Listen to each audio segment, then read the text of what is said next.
네, 우리 책으로 66쪽 맞죠? 66쪽 6번부터 천천히 또 읽어가면서 나누도록 하겠습니다. 제가 먼저 읽어가면서 설명하겠습니다. 자매들이여, 내가 하는 말이 귀 밖으로 들리고 더욱이 여러분에게는 당치 않게 여겨지는지 모릅니다. 사실 여기에는 위의와 같은 것이 있지도 않고, 우리는 재산을 가지지 않을 뿐더러 가지려고 마음먹거나 노력하지도 않고 우리를 모욕하는 사람도 없습니다. 그러나 나의 비유는 어울리지 않습니다. 그러나 어떤 경우를 지적하거나 그럴 필요도 없지만 우리에게도 있을 수 있는 여러 가지를 거기에서 찾아낼 수 있습니다. 가능성이 100% 있다, 그런 부분이에요. 지금은 그런 환경이 아니기 때문에 우리에게 어떤 잘못이 없을 수도 있지만, 그러나 우리에게 어떤 그런 잘못을 저지를 수 있는 환경이 주어진다면 우리도 뭐라는 거죠? 똑같다, 그런 의미죠. 네. 이를테면 저 애를 가지고 우리가 이미 버린 것들에서 정말 얼마나 이탈을 하고 사는지 알아볼 수 있습니다. 그것이 내가 말한 바와 똑같지는 않을 망정. 그러니까 형태적인 면에서는 똑같지는 않는데 그 본질적인 부분에서는 똑같다, 그런 의미예요. 그래서 자그마한 일로도 여러분은 진정 욕을 끊었는지 안 하는지 알아보고 알아낼 수 있습니다. 그래서 진정 욕이라는 것은 욕심, 욕망을 말하는 거거든요. 욕심과 욕망을 끊었는지 끊지 않았는지를 알 수 있다, 그런 의미예요. 그래서 저희들이 아는 말로 잠깐 바꾸면 이런 부분이잖아요. 들보와 뭐라는 거죠? 티라는 부분이에요. 그러니까 우리가 본질적으로 봤을 때 들보는 재성이죠. 들보는 재성. 그리고 이제 들보는 우리가 하나님만 아시고 또 내가 아는 자리거든요. 근데 내가 내 자신의 들보를 바르게 보고 바르게 보지 않을 수도 있어요. 이건 어떻게 설명하기 어려운 부분이거든요. 왜냐면은 우리 인간은 스스로 각자의 선악과를 따먹고 삶을 살고 있기 때문에 각자의 기준 속에서는 내 들보가 보이지 않을 수가 있거든요. 그러나 진정한 면에서 봤을 때 하나님께서 조명해 주시고 우리가 영적인 지각 속에서 우리 자신을 보면은 들본이 있다, 그런 의미예요. 그리고 그럼 당연히 상대방의 눈에는 뭐가 있겠습니까? 티가 있잖아요. 이게 이런 의미예요. 이게 지금 내가 이 들보를 가지고 있는데 내 들보를 가지고 있다 하더라도 지금 이 티라는 상황에서는 나는 해당되지 않는다고 생각할 수 있다는 거예요. 그러니까 상대방의 티가 보이는 거잖아요. 그러니까 들보 속에서는 내가 잘못은 있는데 잘못할 가능성이 얘기하겠습니다. 100%인데 잘못할 가능성이 100%인데 지금 티라는 관점에서 보면 뭐라는 거죠? 난 이제 잘못한 게 아니라는 거예요. 아직 이건 내 상황이 아니라는 거죠. 그래서 우리가 티를 가진 사람들에게 뭐 했다는 거죠, 이렇게. 근데 좀 판단으로 적용해야 되죠. 판단과 정죄와 비방할 수 있다, 그런 의미예요. 그런 의미. 그러나 만약에 내가 이 티를 적용할 수 있는 상황이 주어지면 사실 나도 100% 뭐가 된다는 거죠. 이 티가 내게 있다, 이제 그걸 좀 설명하고 싶은 부분이죠.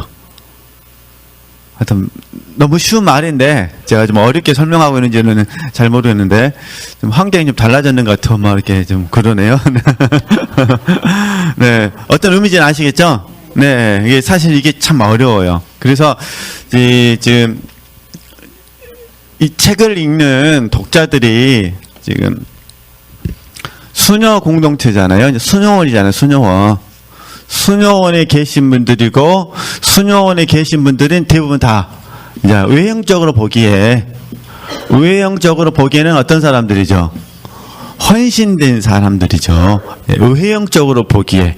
그러니까 아빌라 테레사가 여러 가지 인간들의 잘못을 설명했지만 외형적으로는 우리에게는 해당되지 않을 수는 있다. 그러나 공동체 안에 살고 있는 우리 수녀이기 전에 인간, 죄성을 가진 인간이라는 관점에서 보면 이게 지금 본성이잖아요. 인간이라는 관점에서 보면은 어느 누구나 뭐라는 거예요, 지금. 우리 동기와 목적이란 부분에서는 우리는 지금 잘못을 행하고 있다. 이야기하는 거예요.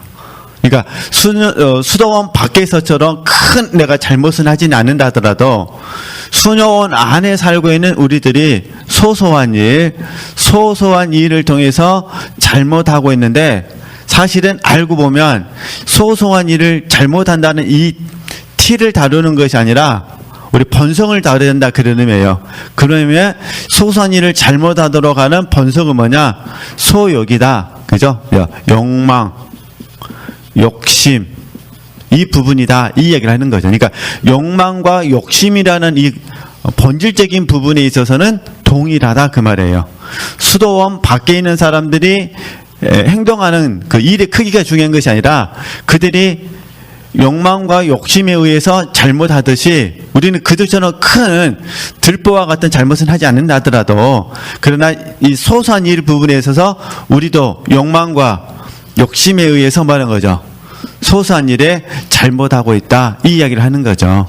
그래서 저희들이 이제 이 공과를 이제 적용할 때 물론 이제 다 죄성, 들보와 관련된 부분이지만 참 어려운 공과예요. 이게 가나안 7족속을 저희들이 설명하는 부분이죠. 네. 가나안 7족속. 우리 뭐 하나 예를 들어서 시기를 적용한다 하더라도 어떤 분들은 육신의 종력에서 시기할 것이고 어떤 분들은 이생의 자랑에서 시기할 것이고 어떤 분들은 안목의 정력에서 시기하겠죠. 이 쉽게 예를 들면 전부 다 있다 그런 의미입니다. 그래서 이런 부분들을 우리가 바르게 볼 수 있었으면 좋겠다. 그 이야기를 하는 거니까 그 대신 이런 공과들을 공부하실 때 나를 막 이렇게 책망하시면 안 됩니다.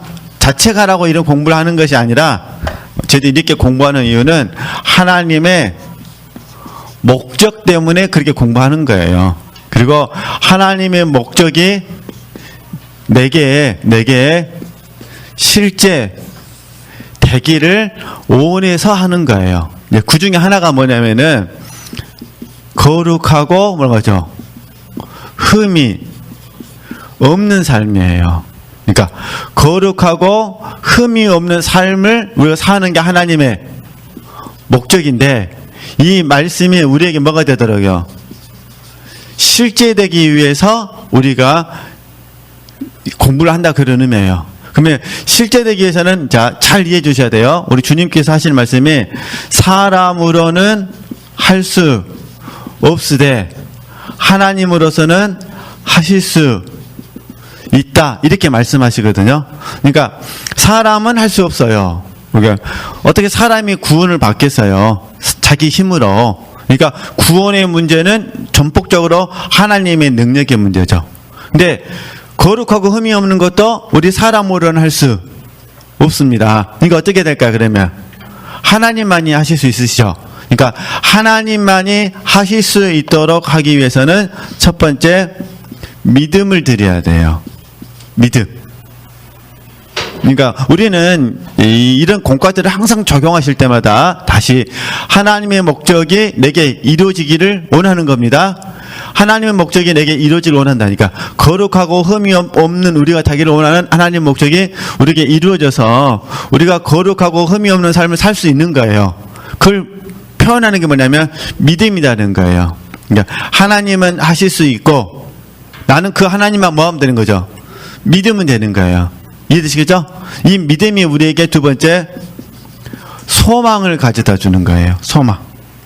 그죠? 그러니까 하나님은 하실 수 있고 하나님이 하실 수 있다라는 생각이 내게 믿음은 바라는 것들의 실상이요 보지 못하는 것들의 증거니까 거룩하고 흠이 없는 내 모습을 내가 바라는 거죠. 굉장히 쉽습니다. 원리는 뭐 돈 드는 거 아니니까. 제가 걱정되는 거는 이런 부분이에요. 우리가 거룩하고 흠이 없다는 이 부분을 내가 어떻게 거룩하고 이렇게 절대 적용해서는 안 된다. 그걸 말씀드리고 싶어서 이해되시겠죠? 그러니까 우리가 거룩하고 흠이 없는 사람이 되자라고 말하는 이거예요. 하나님의 목적이 거룩하고 흠이 없는 내가 되기를 원하니까 하나님께서 나를 거룩하고 흠이 없는 사람으로 만들어 주실 줄 믿습니다. 그 믿음 안에서 바라고 보니까 내가 거룩하고 흠이 없는 사람이 되는 거예요. 이해되시겠죠? 그렇게 적용하자. 네. 그러면 당연히 세 번째는 어떻게 될까 그러면요. 믿음, 소망이니까 이게 사랑이 되는 거죠. 그래서 우리가 현재 위치만큼, 위치만큼, 존재만큼에도 상관없습니다. 이게 빌립보서 3장 16절 말씀인가요? 어느 자리에 있든지 그대로 행하라 말씀하셨으니까, 현 이치만큼 하나님을 뭐 하면 되는 거예요? 사랑하면 되는 거예요. 그러니까 거룩하고 흠이 없으신 하나님을 우리가 사랑하는 거예요. 제 의미를 아시겠죠? 그러니까 거룩하고 흠이 없으신 하나님을 사랑하게 되면은 그 하나님이 믿음, 소망을 통해서 부족하지만 사랑하는 내 모습을 통해서 우리에게 역사하시게 되죠. 그래서 이 거룩하고 흠이 없는 하나님을 사랑하는 이 부분을 뭐라 부르냐? 순종이라 불러요. 순종. 그러니까 우리가 하나님을 사랑하는 모든 행위를 뭐라 부른다고요? 순종이라 부르는 거예요. 그래서 이제 다시 더 좁히면은 믿음과 순종을 통해서 거룩하고 흠이 없는 사람이 되는 거죠. 이걸 이끌어 가신 분이 누구시냐? 성령 하나님이시죠. 그죠? 그래서 성령 하나님께서 하나님의 목적을 제가 지금 여기다 이제 하나만 설명한 겁니다. 성령 하나님께서 하나님의 목적을 가르치시고 그 다음에 생각나게 하시고 우리를 새 예루살렘으로 뭐 하는 거죠? 인도하시는 거죠. 그러니까 성령 하나님께서 하나님의 목적을 가르치시고 하나님의 목적 뭐가 나죠? 생각나게, 사실 생각나게 하게 하시는 적용이거든요. 그러니까 가르치시면 우리가 아는 거예요. 생각나게 하시면 적용시켜 주시는 거예요. 그 다음에 어디로 인도하신다고요? 새 예루살렘으로 우리를 인도해 가시는 거죠. 그래서 우리에게 필요한 거는 믿음, 소망 뭐라는 거죠? 사랑이에요. 나를 절대로 책망하시면 안 돼요. 내가 못 살았습니다. 이게 중요한 게 아니에요. 못 살아도 나는 뭐합니다? 믿습니다. 못 살아도 나는 뭐합니다? 소망합니다. 나는 부족해도 하나님을 뭐합니다? 사랑합니다. 이렇게 적용하시는 거예요. 그러면 성령 하나님께서 우리 믿음, 소망, 사랑을 통해서 뭐 하는 거죠? 하나님 목적을 날마다 가르치시고 생각나게 하시고 새 예루살렘 우리를 인도해 가시는 부분이죠.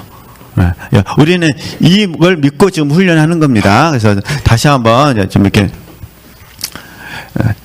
이 의미들을 아시겠죠? 네, 그러면 다시 이제 그러니까 하나님의 목적을 하나님 우리에게 들려주시고 성령 하나님께서 그 목적을 이루어 주신다.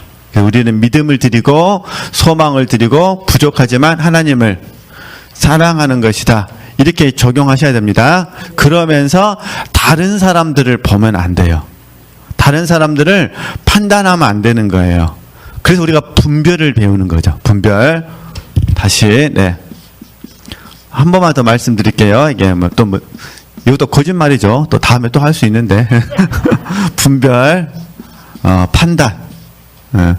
항상 분별은 성장을 논하기 전에 사랑부터 해야 되죠.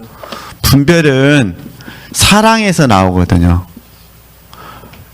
판단은 사랑 아닌 것에서 나오는 거예요. 사랑 아닌 것. 그래서 여기에 자기의라고 말하는 거예요. 분별은 어디서 나오고요? 사랑에서 나오고, 판단은요, 사랑 아닌 것, 자기의에서 나오는 거예요. 자기의에서. 그래서 사실은 자기의에서 판단하는 것도 자기 열심이에요. 성령께서 조명해 주기 전까지는 몰라요. 내가 죄를 짓는다고 생각해서 판단하는 게 아니라는 거예요. 스스로는 어떻게 생각하느냐? 나는 하나님을 사랑한다고 생각한다는 거예요. 그래서 이걸 뭐라 본다고요? 자기 열심이에요. 그러니까 자기 하나님을 사랑하는 이 마음이 잘못됐는데 본인은 모르는 겁니다. 그러니까 하나님을 사랑한다는 자기 열심에서 나와서 결국 뭘 이룬다는 거죠? 사랑 아닌 거, 자기 의를 이뤄요. 그래서 그 결과가 어떻게 하느냐? 하나님의 사랑을 잃어버리게 되는 거죠. 그럼 우리는 반대로 분별하기를 원하니까, 분별은 사랑이라고 그랬잖아요. 사랑을 통해서 어떻게 하느냐? 하나님의 의를 이루게 되죠. 사랑을 통해서. 그래서 사도 바울이 갈라디아에서 율법의 완성은 사랑이라고 말씀을 드리는 거예요. 그래서 우리는 부득불입니다. 사랑하게 되면 분별하게 돼 있어요. 부득불. 우리 지체들이 참 이렇게 진짜 어려운 공과인데, 분별과 판단에 대해서 끊임없는 내적인 그 점검이 필요해요. 내적인 점검. 내가 지금 분별인가? 내가 지금 판단인가? 끊임없는 치열하게 적용을 해 주셔야 돼요. 특별히 영적인 멘토가 되면 부득불 분별하게 되거든요. 그냥 사랑하니까. 그러잖아요. 사랑하니까. 그래서 어떤 공동체에서는요, 멘티와 멘토의 관계를 한시적으로 정해요. 그러니까 서로 선택할 수 있는 능력을 주는 거예요. 능력에 권한을 주는 거죠. 그러니까 멘토가 멘티를 선택할 수가 있고, 멘티가 뭐라는 거죠? 멘토를 선택할 수가 있는 거예요. 그래서 멘티가 누구에 찾아가가지고 나를 당신의 멘티로 삼아 주십시오 해도 결정을 누가 한다는 거예요? 멘토가 한다는 거예요. 사랑하게 되면은 반드시 뭘 해야 되니까? 분별해야 되니까. 그래서 우리가 이제 사랑의 목적 다 배우셨잖아요. 사랑하게 되면 뭘 해줘야 돼요? 성장을 도와줘야 되거든요. 근데 이제 문제는 분별과 판단이, 자, 첫 번째, 타인에게 적용해도 문제고, 두 번째, 자기에게 잘못 적용해도 문제예요. 그래서 제가 오늘 계속 이 이야기를 반복해 드리는 이 부분은 자기 정죄에 빠지지 않으셨으면 좋겠고, 그 다음에 타인 정죄에도 빠지지 않으셨으면 좋겠다는 거예요. 오늘 부득불 뭐 하시나고요? 분별하는 거예요. 분별은 아는 거예요, 아는 거. 사실 알아야 성장을 도와줄 수가 있잖아요. 근데 판단은 뭐냐? 아는데 성장은 도와주지 않고, 이해되시죠? 성장은 도와주지 않고 뭐만 하는 거죠? 아는 걸 가지고 죄라고 가르쳐 주는 거예요. 아는 걸 가지고. 그러니까 정죄는, 가장 기본적인 정죄는 뭐냐면은, 정죄는 죄를 알고 죄의 결과를 아는 거예요. 가장 기본적인 개념이. 여기 이제 사단의 참소에 빠지니까 문제지. 그죠? 사단의 참소에 빠지니까 문제지. 그러니까 죄를 알고 죄의 결과를 말하는 거죠. 아는 것이 정죄거든요. 그래서 이제 이 상대방에게 죄를 알려주고 상대방의 죄의 결과를 말하는 거죠. 알려주는 거예요. 근데 사랑이 아니라 자기 의 속에서. 그래서 여기에 이제 타인에 대한 정죄가 심해지다 보면은 판단과 비난과 뭐가 나는 거죠? 비방이 나가게 되는 거예요. 좀 표현이 이상하면 비난은 직접 하는 거, 그 사람에게 하는 거, 비방은 다른 사람에게 하는 거. 근데 이게 정말 어렵죠, 사실. 이게 분별한다는 게. 어찌됐든 제가 오늘 드리고 싶었던 부분은 스스로에게 뭐 하지 말자. 스스로에게 정죄하지 말자. 이해되시겠죠? 그러니까 다른 사람이 보기에는, 스스로가 보기에는 절대로 비난의 대상이 아니라는 거예요. 그러나 들보라는, 죄성이라는, 가나안 7족속이라는 본질적인 면에서 봐서는 여전히 우리에게는 자아가 있고, 그 다음에 소욕이 있잖아요. 자아가 있고 소욕이 있어서 죄 지을 가능성이 100%라는 거예요. 그러니까 그러면 첫 번째는 육신적인 부분에서는 아니다 하더라도, 두 번째는요 영적인 부분에서, 영적인 부분에 있어서 뒤질 가능성이 100%죠. 이게 고린도후서 12장 말씀이에요. 여러 계시로 인하여 내가 너무 뭐 할까봐. 하여튼 우리 한국말 번역이 그러잖아요. 너무 자고 할까봐. 그냥 자고가 아닙니다. 뭐 할까봐요.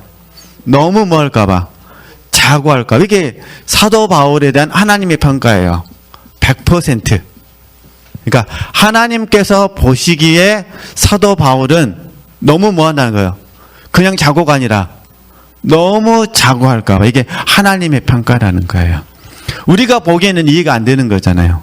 우리가 보기에 어떻게 사도 바울이, 저희들이 보기에 어떻게 사도 바울이 이러잖아요. 그러나 하나님 보시기에는 뭐라는 거죠? 100% 자고 안 하냐면은 사도 바울에게도 자아가 있고 사도 바울은 뭐가 있으니까? 소욕이 있으니까. 그렇게 이해해 주셨으면 좋겠다. 그러나 어찌됐든 우리 독서팀에 오신 지체들께서는 절대로 나를 자책하시면 안 됩니다. 그래서 어떻게 하셔야 되냐?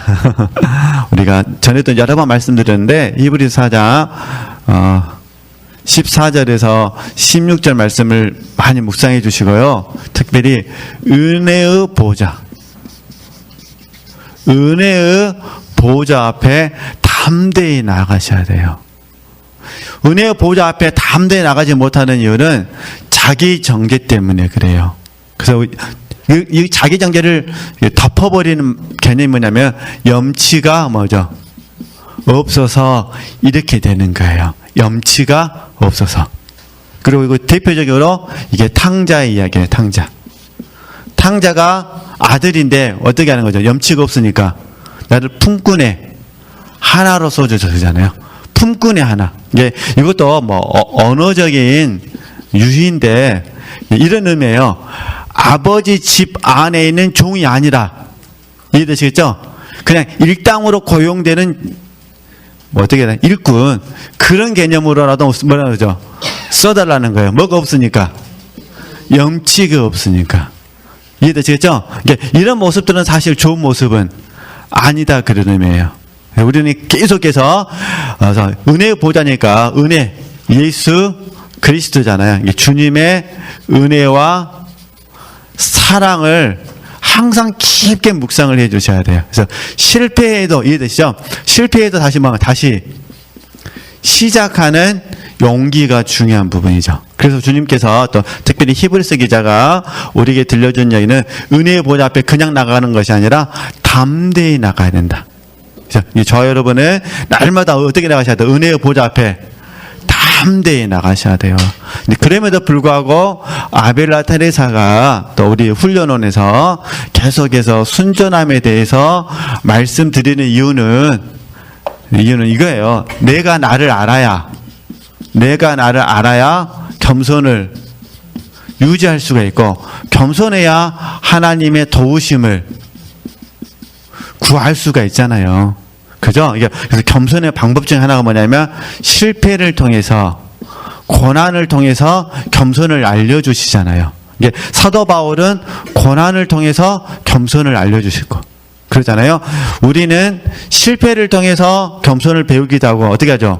고난을 통해서 겸손을 배우기도 하죠. 물론 사도 바울도 실패를 통해서 겸손을 배웠고 고난을 통해서 겸손을 배웠거든요. 근데 우리도 마찬가지입니다. 그러니까 우리가 실패를 통해서 겸손을 배우고 고난을 통해서 겸손을 배워야 나를 안다 그랬잖아요. 나를 안아야 어떻습니까? 예수님은 나의 의사가 되시는 거잖아요. 그러니까 의사이신 예수님이 난 항상 필요하게 되는 거죠. 이거 하도록 하시기 위해서 하나님이 우리의 잘못을 보여주시는 거예요. 근데 우리는 우리 잘못을 보면 자칫 잘못하면 어떻게 한다고요? 정죄하거나 판단한다는 거예요. 절대 이러시면 안 되신다는 거. 그래서 우리가 우리 잘못을 깨달으면 얼른 어떤 거죠? 회개하고 자백하고 무엇보다 감사와 찬양이 넘쳐야 돼요. 무엇보다 감사와 찬양이 넘쳐야 돼요. 그래서 우리가 다 그런 건 아닙니다. 그러나 복음서를 통해서 가만히 묵상해 보면요, 진짜로 죄인들이 더 예수님을 잘 믿어요. 그래서 사도 바울도 그렇고 그러잖아요. 사도 바울도 그렇고 그 다음에 누가복음 7장에 나오는 죄 많은 여인도 그렇고 막달라 마리아도 그렇고 다 그런 건 아니다 그랬습니다. 그러나 그 다음에 매 성경에 나오는 인물들을 분석해 보면 그런 부분들이 있어요. 그러니까 원리가 뭐냐면은 회개하고 자백함으로 말미암아 제 용서를 경험하거든요. 그리고 어찌됐든 이렇게 적용해 가시면서 한번 또 계속 배워 가시는 겁니다. 그러니까 저희들은 순전함을 향해서 거룩하고 흠이 없는 삶을 사는데 이거는 내가 이루는 것이 아니라 주님이 나를 통해서 뭐 해주신다? 이루어 주신다. 믿고 그럼 그날을 뭐 하셔야 돼요? 바라보셔야 돼요. 소망하셔야 돼요. 주가 이루실 것을. 그러니까 믿음은 바라는 것들의 실상이요 보지 못하는 것들의 증거. 그러니까 거룩하고 흠이 없는 신부가 되어져서 주님께 영접될 그날을 우리는 뭐 한 거죠? 믿고 바라고 소망하는 거죠. 그리고 오늘 주어진 자리에서 그 주님을 뭐 하자? 사랑하자. 그래서 사랑함의 형태를 순종이라 표현했던 겁니다. 그래서 이렇게 적용하셨으면 좋겠고 절대로 나를 봐시면서 뭐 하시면 안 돼요? 자책하거나 이러시면 안 됩니다. 네, 그래서 그 대신 또 이제 하나 구분해야 될 부분은 부끄러워 하셔야 되죠. 부끄러움. 이 부끄러움은 주님의 사랑과 은혜 때문에 부끄러운 거예요. 주님의 사랑과 주님의 은혜 안에서 부끄러운 부분이죠. 그래서 그러나 우리는 이 부끄러움은 반드시 회개하시고 뭐 하시고 자백하시고 그다음 반드시 뭐가 있으셔야 돼요? 감사와 찬양이 있으셔야 됩니다. 이게 같이 가야 됩니다. 이해되시겠죠? 감사와 찬양이 없으면 큰일 납니다. 감사와 찬양이 없으면은 회개하고 자백을 잘못 적용하신 거예요. 그러니까 우리가 회개하고 자백하시면 물론요 저희들이 뉘우치고 돌이켜야 된다. 지금 이렇게 이제 배우셨으니까 아실 거라 생각하고 제가 말씀드린 겁니다. 그러니까 회개하고 자백하고 플러스 항상 뭐가 있으셔야 돼요? 감사와 찬양이 같이 가야 돼요. 감사와 찬양이 없으면은 잘못하게 되면은 사단에게 참소에 빠져요. 그리고 불안 증세가 더 심해져요. 이러시면 안 됩니다. 우리 지체들께서 회개하고 자백하고 하는 막 더 불안해져가지고 더 용서해야 될 것 같고 더 용서를 빌어야 될 것 같고 절대 그러시면 안 됩니다. 이해되시겠죠? 우리는 항상 뭐 하셔야 돼요? 회개, 자백 플러스 감사, 자유. 그래서 여기에 이제 뭐가 찾아오냐? 자유가 찾아와요. 그래서 너희가 진리를 알지니 진리가 너희를 자유케 하리라. 그래서 이게 바로 제가 이제 감사 찬양 썼는데 용서 받은 자의 기쁨이 있어야 돼요. 이게 이제 전부는 아닙니다. 전부는 아닌데 일부분 예배자의 마음입니다. 우리는 예배 드릴 때 어떤 마음으로 들으셔야 돼요? 용서받은 자의 기쁨으로 드려야 돼요. 물론 궁극적으로는 예배를 드릴 때는 우리가 사랑 공부 계속 하고 계시니까 사랑 받았음에 사랑 받음에 감사죠. 사랑 받음에 감사. 하나님이 나를 뭐 해주셨음을 사랑해 주셨음을 아무 조건 없이 이해되시겠죠? 아무 조건 없이 하나님이 나를 사랑해 주셨음에 대한 감사. 그 중에 일부분이 뭐라는 거죠? 용서받은 자의 기쁨. 이렇게 적용하시면서 저희들이 한번 잘 적용해 보시는 겁니다. 우리가 영성훈련을 하다 보면 저희들이 순종하는 과정 속에서 많이 실패할 수 있어요. 그리고 분별하는 데도 실패할 수도 있고 그 다음에 판단을 안 해야 되는데 나도 모르게 판단을 해서 올무에 걸려들 수도 있어요. 또 그리고 생각지 못했는데 가나안 7족속 중에 하나가 내게 나타나가지고 나를 힘들게 할 수도 있습니다. 그러나 그런다 하더라도 절대로 뭐 하시면 안 되세요? 자책하시면 안 되십니다. 얼른 우리는 주님을 의지하고 주님을 더 의뢰하는 그 삶으로 나가셔야 된다. 자, 그걸 말씀드리고 싶어서 그럼 다시 이제 5점 맨 아랫부분 보도록 하겠습니다. 이게 지금 아빌라 테레사는 최선을 다해서 그 수녀들의 그 마음을 건드리고 싶지 않은 거예요. 그래서 다시 보세요. 그것이 내가 말한 바와 똑같지는 않을 망정 자그마한 일로도 여러분은 진정 욕을 끊었는지 안 하는지 알아보고 알아낼 수 있습니다. 제발 뭐라는 거죠? 내 말을 믿어 주십시오. 문제는 수도복을 입느냐 안느냐에 있지 않고, 이해되시겠죠? 이건 다 경건의 모양이잖아요. 경건의 모양. 수도복을 입으면 거룩하고 수도복을 입지 않으면 거룩하지 않고, 여기에 있지 않다는 거예요. 그러니까 모양에 있지, 외적인 모양에 있지 않다 그 말이죠. 근데 뭐 하느냐? 힘써 뭐라는 거죠? 덕을 닦는 데 있습니다. 이 덕을 닦는 것을 영성훈련이라 불렀어요. 영성훈련. 이분들은 수도생활이라 불렀죠. 어려운 거 아니에요. 수도원에 있으니까 수도생활이라고 부른 겁니다. 그러나 우리는 이제 수도원이 아니기 때문에 영성훈련원이잖아요. 그래서 영성훈련이라 부르잖아요. 힘써 덕을 닦는 데 있습니다. 매사에 우리 의지를 하나님의 의지에 뭐라는 거죠? 일치시키는 데 있습니다. 그래서 이게 저희들이 늘 배운 말씀이에요. 요한복음 15장 4절에서 5절 말씀. 너무 잘 하시는 말씀이잖아요. 그죠? 내 안에 뭐하라? 거하라. 이 말씀이에요. 우리가 주님 안에 거하기 위해서 가장 그 소극적인 방법 세 가지를 배우셨잖아요. 자기 부인, 자아 부정, 그런 거죠. 자아 상실 배우셨잖아요. 자기 부인. 자기 부인은 혼을 부인하는 거잖아요. 그렇잖아요. 생각과 마음과 의지를 벗어버리는 거잖아요. 근데 지금 여기서 책에서 뭐라 말하냐면은 매사에 우리의 의지를 하나님의 의지와 뭐하도록 일치시키는 대로. 이게 여기 플러스 채움이 되는 거예요. 채움이 플러스 채움. 그래서 다시 정리하면 이런 부분이에요. 우리가 이제 잘 아는 내용이잖아요. 하나님의 생각이 내 생각이 되고, 너무 잘 아시잖아요. 하나님의 마음이 내 마음이 되고, 하나님의 뜻이, 그죠? 하나님의 뜻이 내 뜻이, 이 뜻이 의지예요, 의지. 그래서 우리의 생각과 마음과 뜻이 누가 되도록 오지? 하나님이 되시도록. 이게 지금 에베소서 4장 22절에서 24절 말씀이에요. 그러잖아요. 내 안에 뭐하라? 거하라. 그리고 이제 7절 말씀에 내 말이 너희 안에 뭐하면? 거하면 그러잖아요. 내 말이 너희 안에 거하면 말. 이게 이거잖아요. 주님의 말씀이 내 안에 들어와서 내 생각이 되고 내 마음이 되고 내 뜻이 되는 거죠. 같은 의미예요. 그러니까 우리가 주님 안에 거해야 주님이 내 안에 거하셔요.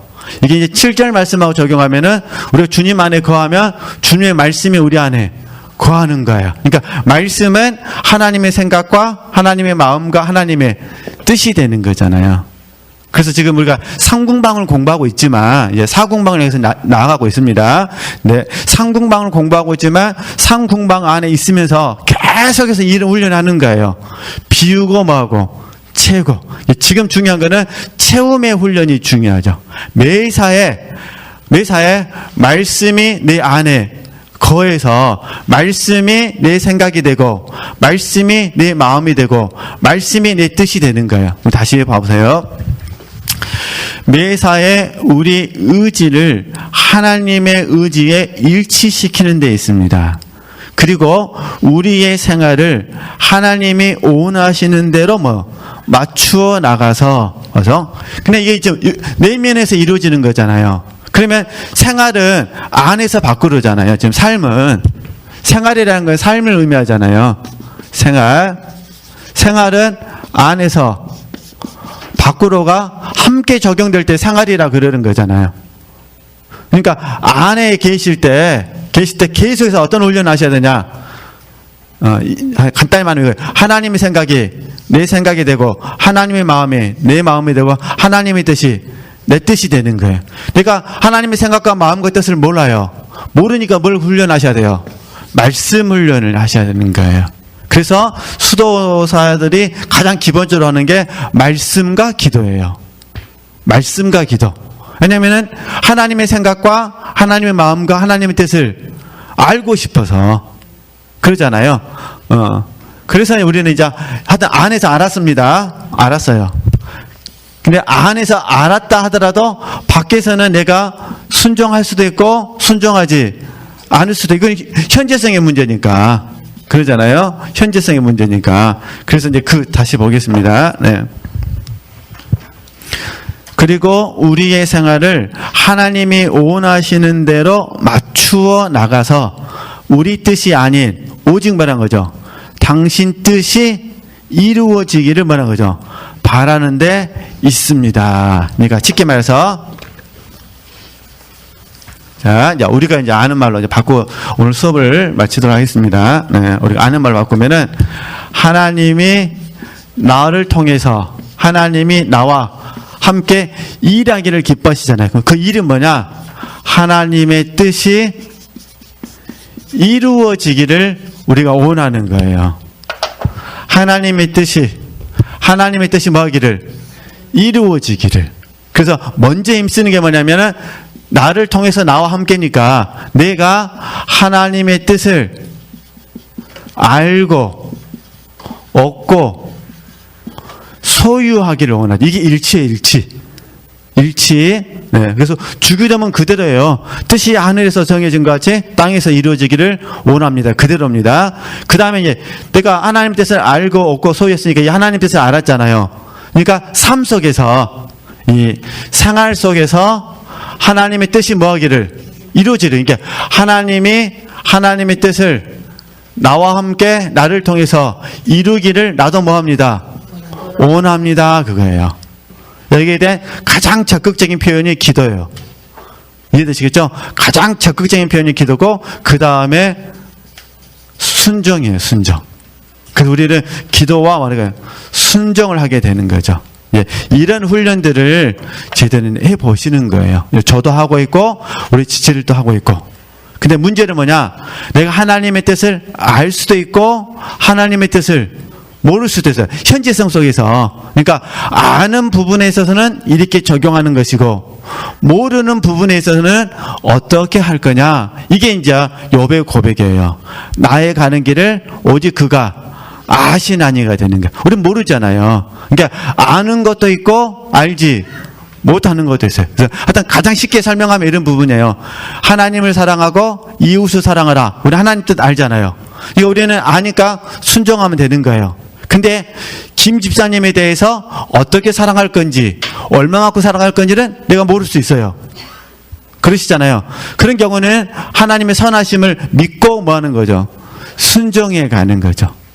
하여튼 이 원리들을 그러니까 저희 항상 아는 부분이 있으면 알지 못하는 부분이 있다. 그래서 저희들이 이제 이전에도 계속 저 무지의 구름이라는 책도 말씀드렸는데 그 책의 핵심이 그거예요. 모르는 부분에 대해서 어떻게 우리가 추구할 거냐. 아는 부분은 가장 기본적인 게 기도하고 뭐 하시면 되세요? 순종하면 되시는 거예요. 아니까. 너무 쉽죠? 자, 잘하느냐가 또 별개 문제겠지만 그러나 일단은 안다면 뭐 하시면 돼요? 기도하고 순종. 모른다면 어떻게 하실 거예요? 이거 복잡한 문제가 생기는 거예요. 그래서 그런 공과들을 다루는 게 무지의 구름이라는 책이거든요. 어쨌든 그렇게 아시고 오늘은 그냥 여기까지만. 죄송합니다. 너무 진도가 안 나갔습니다만 그러나 이제 적용점에서 절대로 뭐 하지 마시라고요? 자책하시면 안 됩니다. 내 가슴을 치시면서 나는 죽일 놈이다고 그냥 이렇게 하시면 안 됩니다. 목요일마다 배워도 그냥 책 제목도 생각이 안 나. 영혼의 성디 생각이 안 나. 나는 배울 자격이 없어. 절대 이러시면 안 됩니다. 생각 안 나시더라도 목요일날 되면은 저절로 몸이 일 올 거예요. 그냥 오셔서 모른 척하고 뭐하고 계시면 돼요. 앉아 계시면 됩니다. 하나님께 영광 돌리겠습니다.